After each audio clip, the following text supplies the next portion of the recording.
C'est une petite révolution dans le monde du char en termes architectural. Les premières versions du char Merkava n'ont rien de fantastique en termes technologiques, parce qu'en fait les Israéliens ont récupéré des morceaux un peu partout, des bouts de M60 américains, des bouts de M48, voilà.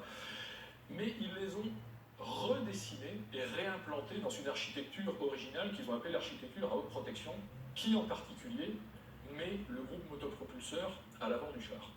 Un groupe motopropulseur de char, c'est un bloc d'acier de 5 tonnes. Et les Israéliens disent, ce serait bête de s'en passer comme blindage.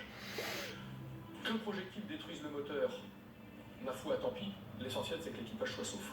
C'est le seul char de combat principal à ce jour avec une porte dans un compartiment de combat à l'arrière, à la place du moteur. On est capable d'emmener 3 fantassins en armes ou des blessés à l'arrière du char.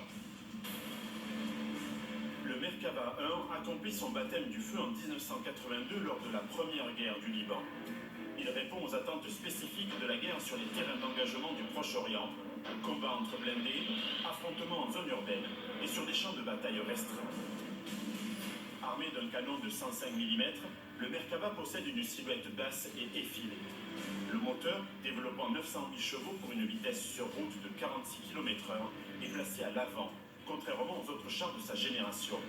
Il est aussi équipé d'un système anti-incendie et bénéficie d'un blindage composé de plaques espacées, ce qui lui offre un bon niveau de protection et explique son poids important, 60 tonnes. Après la guerre du Liban, le char israélien est considérablement amélioré. 3 versions successives voient le jour en 1983, 1989 et 2004.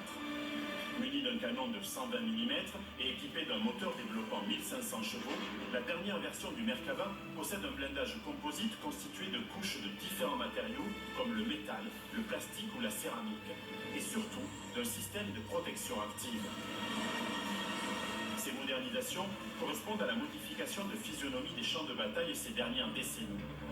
Tirant les leçons de la guerre du Golfe, au cours de laquelle les T-72 irakiens avaient été largement surclassés par les chars de la coalition, les Russes sortent en 1993 un nouveau char, le T-90.